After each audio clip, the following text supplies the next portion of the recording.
Hi. ఎంతో ఉత్కంఠగా సాగిన హై వోల్టేజ్ బీహార్ అసెంబ్లీ ఎన్నికల్లో ఎన్డీఏ కూటమి మరోసారి జయభేరి మోగించింది. ఎగ్జిట్ పోల్ అంచనాలను నిజం చేస్తూ బీహార్ ఓటర్లు నితీష్ కుమార్కు పట్టం కట్టారు. కాంగ్రెస్, ఆర్జేడీ నేతృత్వంలోని మహాగఠబంధన్ను బీహార్ ప్రజలు తిరస్కరించారు. ఓవైపు వివాదాస్పద ఓటర్ల జాబితా సవరణ ప్రక్రియ, మరోవైపు ఎన్నికల వ్యూహకర్త ప్రశాంత్ కిషోర్ ఫ్యాక్టర్, ఇంకోవైపు కుల రాజకీయాలు. వీటన్నిటి నడుమ సాగిన పోరులో చివరకు ఎన్డీఏ కూటమి విజయం సాధించింది. ఇంతకీ బీజేపీ నితీష్ జోడీని బీహార్ ప్రజలు మళ్లీ ఎందుకు గెలిపించారు? ప్రభుత్వ వ్యతిరేకత తీవ్రంగా ఉంటుందనుకున్న సందర్భంలో కూడా ఎన్డీఏ కూటమికి ఈ విజయం ఎలా సాధ్యమైంది?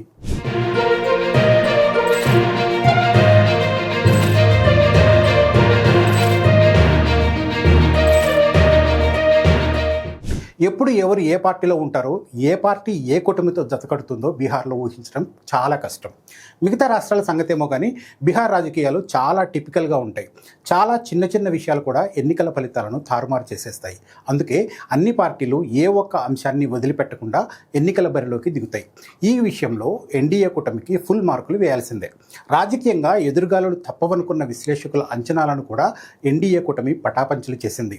ఈ అసెంబ్లీ ఎన్నికల్లో విజయం సాధించడానికి బీజేపీ, జేడీయూ కూటమికి కలిసి వచ్చిన 10 అంశాల గురించి ఇప్పుడు మాట్లాడుకుందాం.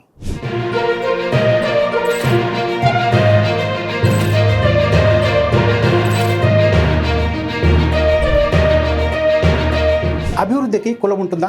మిగతా రాష్ట్రాల్లో ఏమో కానీ బీహార్లో మాత్రం అన్నింటికీ కులం ఉంటుంది. వికాస్ అంటే డెవలప్మెంట్ కావాలంటే ఏ పార్టీకి ఓటేస్తారని అడిగితే వికాస్ కులం ఏంటని అక్కడ ఓటర్లు ప్రశ్నిస్తారట. బీహార్ రాజకీయాల్లో కులం అంతగా పాతుకుపోయి ఉంటుంది. బీహార్ అంటేనే కులాలు, కట్టుబాట్లు. ఇలాంటి రాష్ట్రంలో కులాల వారీగా గంపగుత్తగా ఓట్లను కైవసం చేసుకోవడంలో ఎన్డీఏ కూటమి విజయం సాధించింది. ఓబీసీ, ఈబీసీ, ఎస్సీ వర్గాలు ఈ ఎన్నికల్లో ఎన్డీఏ వైపే నిలిచాయి. వెనుకబడిన కులాలైన ఓబీసీల్లో 63% మంది ఓటర్లు ఎన్డీఏకు చేకూట్టారు. ఇక అత్యంత వెనుకబడిన వర్గాలుగా చెప్పుకునే ఈబీసీల్లో 58%, ఎస్సీల్లో 49% బీజేపీ నితీష్ కూటమిని గెలిపించారు. వీళ్లతో పాటు అగ్ర కులాల్లో కూడా 65% మంది వీళ్లకు అండగా నిలిచారు. మహాగఠబంధన్ ముస్లిం, యాదవ సామాజిక వర్గాలపై మాత్రమే ఆధారపడితే ఇతర సామాజిక వర్గాల్లోని మెజారిటీ ఓటర్లను తమ వైపుకు తిప్పుకుంది ఎన్డీఏ కూటమి. టికెట్ల సోషల్ ఇంజనీరింగ్ను పక్కాగా అమలు చేసింది ఎన్డీఏ. ఈ క్యాస్ట్ కాంబినేషన్ స్ట్రాటజీనే ఎన్డీఏ విజయానికి ప్రధాన కారణమైంది. బీహార్ అసెంబ్లీ ఎన్నికల్లో రికార్డు స్థాయిలో ఓటింగ్ జరగడానికి కారణం ఎవరో తెలుసా? మహిళా ఓటర్లు. గతంలో ఎప్పుడూ లేని స్థాయిలో పెద్ద ఎత్తున పోలింగ్ కేంద్రాల ముందు క్యూ కట్టిన మహిళా బీహార్ ఓటర్లు ఎన్డీఏ కూటమికి అధికారాన్ని కట్టబెట్టారు. 2.52 కోట్ల మంది మహిళా ఓటర్లు పోలింగ్లో పాల్గొంటే వాళ్లలో మెజారిటీ కాషాయ కూటమి వైపే నిలిచారు. మహిళల అభివృద్ధి కోసం, వాళ్ల జీవన విధానంలో మార్పు కోసం కొన్ని సంవత్సరాలుగా నితీష్ కుమార్ ప్రభుత్వం అమలు చేస్తున్న మహిళా పథకాలు ఈసారి ఎన్నికల్లో ఓట్లుగా మారాయి. ముఖ్యమంత్రి మహిళా రోజ్గార్ యోజన కింద 1.4 కోట్ల సహాయక బృందాల మహిళలకు 10,000 రూపాయల నగదు బదిలీ, ఉచిత సైకిళ్ల పథకం, పంచాయతీలలో 50% రిజర్వేషన్లు, ప్రభుత్వ ఉద్యోగాల్లో 35% రిజర్వేషన్లు, ఉచిత విద్యుత్, మహిళా సంక్షేమం కోసం 2 లక్షల సాయం వంటివి మహిళల్లో నితీష్ పట్ల విశ్వాసాన్ని పెంచాయి. గత ఎన్నికలతో పోల్చితే మహిళా ఓటర్ల మద్దతు ఎన్డీఏకు భారీగా పెరిగింది. సో బీహార్ రాజకీయాల్లో నితీష్ మరోసారి కాలర్ ఎగరేసే పరిస్థితి వచ్చిందంటే మహిళా ఓటర్లు కింగ్ మేకర్స్గా మారడమే కారణం. బీహార్ ఎన్నికల్లో ప్రధానమంత్రి నరేంద్ర మోడీ చరిష్మా ఈసారి బాగా పనిచేసింది. పహల్గాం టెర్రర్ అటాక్ జరిగిన కొన్ని రోజులకే బీహార్ ఎన్నికల ప్రచారంలో పాల్గొన్న మోడీ బీహార్ గడ్డపై నుంచే ఉగ్రముఖలకు బలమైన సందేశం పంపించారు. భారతీయుల రక్తం కళ్ళ చూసిన వాళ్లను విడిచిపెట్టబోమంటూ వార్నింగ్ ఇచ్చారు. బుద్ధభూమి బీహార్ నుంచి ఉగ్రవాదులపై యుద్ధాన్ని ప్రకటించారు మోడీ. ఇది ఓటర్లలో పాజిటివ్ సెంటిమెంట్ను రగిల్చింది. బీజేపీ అంటేనే అభివృద్ధి అనే నినాదాన్ని బీహార్లో గల్లీ గల్లీకి తీసుకెళ్లారు. డబుల్ ఇంజన్ సర్కార్ ఉంటే అభివృద్ధిని ఎలా పరుగులు పెట్టిస్తామో చేసి చూపించారు. 1.62 లక్షల కోట్ల రూపాయలను మోడీ ప్రభుత్వం వివిధ పథకాల కోసం బీహార్కు కేటాయించింది. గయా, పూర్నియా, మోతిహారీ వంటి ప్రాంతాల్లో వేల కోట్లతో అభివృద్ధి పనులకు శ్రీకారం చుట్టింది. కేంద్ర ప్రభుత్వ పథకాలతో బీహార్లో మౌలిక సదుపాయాలు మెరుగుపడ్డాయి. విద్య, వైద్యం మెజారిటీ ప్రజలకు చేరువైంది. డబుల్ ఇంజన్ సర్కార్తో పాటు మోడీ గ్యారంటీ అన్న హామీలు ఎన్డీఏపై ఓట్ల వర్షం కురిపించాయి. ఆయన ఎప్పుడు ఏ కూటమిలో ఉంటారో ఊహించలేం. ఉదయం ఓ కూటమితో పాలన సాగించి సాయంత్రానికి మరో కూటమితో జతకట్టి ప్రభుత్వాన్ని ఏర్పాటు చేయగలరు. బీహార్ ముఖ్యమంత్రి, జేడీయూ అధినేత నితీష్ కుమార్పై ఉన్న విమర్శ ఇది. పైగా ఈ మధ్య వయసు కారణంగా ఆయనలో తడబాటు కూడా మొదలైంది. ఇక బీహార్లో నితీష్ మార్క్ రాజకీయాలకు తెరపడిందని అందరూ అనుకున్నారు. కానీ ఆయన ఎంత స్ట్రాంగ్ మెన్ అన్నది ఈ ఫలితాలు చెప్పేశాయి. 20 సంవత్సరాల పాలన తర్వాత కూడా ప్రభుత్వ వ్యతిరేకత పెద్దగా లేకుండా జాగ్రత్త పడడంలో నితీష్ సక్సెస్ అయ్యారని చెప్పాలి. ఎన్డీఏతో ఉండడం ద్వారా కేంద్రం నుంచి నిధులు రాబట్టుకోవడంలో నితీష్ విజయం సాధించారు. ఆ మేరకు బీహార్లో అభివృద్ధిని ప్రజలు చూసేలా చేశారు. రోడ్లు, విద్యుత్తు, నీరు, పారిశుద్ధ్యం వంటి ప్రాథమిక మౌలిక సదుపాయాల మెరుగుదల నితీష్కు మళ్లీ పట్టం కట్టేలా చేసింది. నితీష్ ఏ కూటమితో ఉన్నా బీహార్ అభివృద్ధిని పక్కన పెట్టరు అన్న మాట జనాల్లోకి బాగా వెళ్ళింది. అందుకే 20 సంవత్సరాల పాలనలో సుశాసన్ బాబు అనే ఇమేజ్ తెచ్చుకున్నారు. రాజకీయాలు తనకు అనుకూలంగా లేవనుకున్నప్పుడు ఎక్కడ తగ్గాలో కూడా నితీష్కు బాగా తెలుసు. ఒకప్పుడు బీజేపీకి కండిషన్స్ పెట్టిన నితీష్ ఈసారి చెరి సమానంగా 101 సీట్లలో పోటీ చేశారు. ఆ రకంగా బీహార్ పొలిటికల్ డైనమిక్స్ను తనకు అనుకూలంగా మార్చుకున్నారు. బీహార్లో ఏకపార్టీ పాలనకు ఎప్పుడూ కాలం చెల్లింది. రాజకీయ చదరంగం మొత్తం కూటముల కేంద్రంగానే సాగుతోంది. బీహార్లో కొన్ని పార్టీలు కలిసి పోటీ చేయడం అంటే కేవలం రాజకీయంగా సీట్ల సర్దుబాటు మాత్రమే కాదు, కుల, ప్రాంత, వర్గ సమీకరణాలకు కూటములు ప్రతిబింబాలుగా ఉంటాయి. ఈ విషయంలో ముందు నుంచి ఎంతో స్పష్టత ఉన్న ఎన్డీఏ పార్టీలు ఎంతో వ్యూహాత్మకంగా సమన్వయం చేసుకున్నాయి.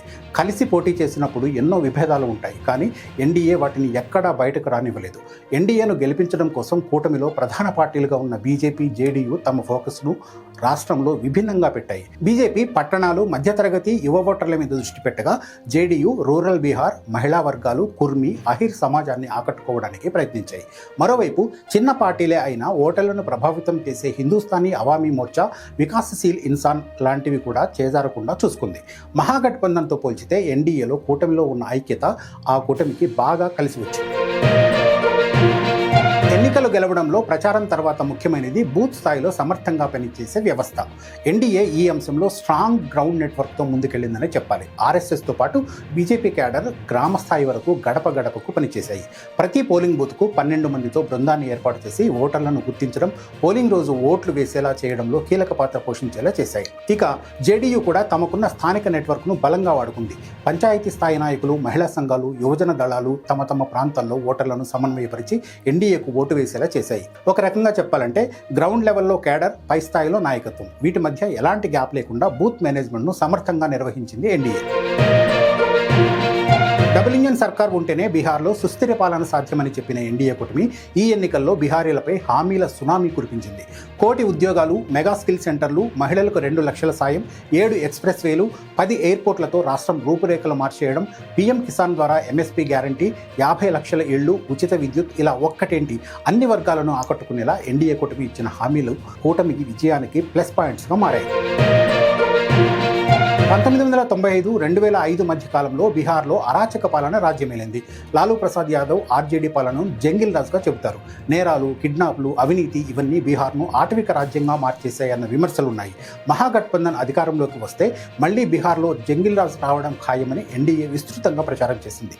అభివృద్ధితో కూడిన సుస్థిరమైన పాలన కావాలా, లేక దమ్మీలు, దోపిడీల రాజ్యం కావాలా అని ఓటర్లను ప్రశ్నించింది. లాలూ రబ్రీ పాలన మళ్లీ రాకుండా ఉండాలంటే ఎన్డీఏను గెలిపించాలని మోడీ చేసిన ప్రచారం కూడా ఓటర్లను ఆకట్టుకుంది. ఎలాగైనా ఎన్డీఏను ఓడించాలని ఒక్క తాటిపైకి వచ్చిన కాంగ్రెస్, ఆర్జేడీ, ఇతర పార్టీలు పైకి కనిపించినంత ఐక్యంగా లేవు. ఎన్నికల షెడ్యూల్ ప్రకటించిన తర్వాత సీట్ల పంపకాల్లో కూటమి పార్టీల మధ్య విభేదాలు ఒక్కసారిగా బయటపడ్డాయి. కూటమిలో భాగస్వాములుగా ఉంటూనే 12 స్థానాల్లో స్నేహపూర్వక పోటీకి దిగాయి. కొంతమంది అభ్యర్థులైతే చివరి నిమిషంలో పోటీ నుంచి కూడా తప్పుకున్నారు. తమ పార్టీని తక్కువ అంచనా వేస్తున్నారంటూ కాంగ్రెస్, ఆర్జేడీపై తీవ్రంగా విరుచుకుపడ్డ జేఎంఎం పార్టీ కూటమి రాజకీయాలు తట్టుకోలేక చివరకు బీహార్ ఎన్నికల బరి నుంచే తప్పుకుంది. మరోవైపు తేజస్వి యాదవ్, రాహుల్ గాంధీ ఏ స్థాయిలో ప్రచారం నిర్వహించినా గ్రౌండ్ లెవెల్లో మాత్రం పార్టీల మధ్య సమన్వయ లోపం స్పష్టంగా కనిపించింది. మహాగఠబంధన్లో చోటు చేసుకున్న అంతర్గత సంక్షోభం పరోక్షంగా ఎన్డీఏకు కలిసి వచ్చేలా చేసింది. ఇలాంటి కూటమి అధికారంలోకి వస్తే ఒకరి తలలు మరొకరు పట్టుకుంటారంటూ ప్రధాని మోడీ ఎన్నికల ప్రచారంలో చేసిన విమర్శలు ఓటర్లను తీవ్రంగా ప్రభావితం చేశాయి. ఎన్నికల వ్యూహకర్తగా ఎన్నో పార్టీలను వెనుక నుంచి నడిపించిన ప్రశాంత్ కిషోర్ అలియాస్ పీకే జనసురాజ్ పార్టీ పేరుతో బీహార్ అసెంబ్లీ ఎన్నికల బరిలోకి దిగినా ఆయన చూపించిన ప్రభావం నామమాత్రమే. ప్రధానమైన రెండు కూటములు ఎన్డీఏ మహాగఠబంధన్ కాదని ప్రశాంత్ కిషోర్ పార్టీని ఓటర్లు ఆదరించే స్థాయికి చేరుకోలేకపోయారు. పార్టీ కొద్దో గొప్ప ప్రభావం చూపిస్తుందనుకున్న సమయంలో కీలకమైన అభ్యర్థులు సైతం బీజేపీలోకి మారడం, పార్టీ నేతల మధ్య అంతర్గత అసంతృప్తి కారణంగా జనసురాజ్ పార్టీ బలహీనంగా మారిపోయింది. ప్రశాంత్ కిషోర్ భారీ స్థాయిలో ఓట్లను చీల్చకపోవడం ఎన్డీఏ కూటమికి కలిసొచ్చింది. ఈ 10 కారణాలే ఎన్డీఏ కూటమికి మళ్లీ అధికారాన్ని అందించాయి. 2 దశాబ్దాలుగా అధికారంలో ఉన్న నితీష్ పాలనపై వ్యతిరేకతను కూడా తగ్గించాయి. అందుకే బీహార్ మళ్లీ ఎన్డీఏ వశమైంది.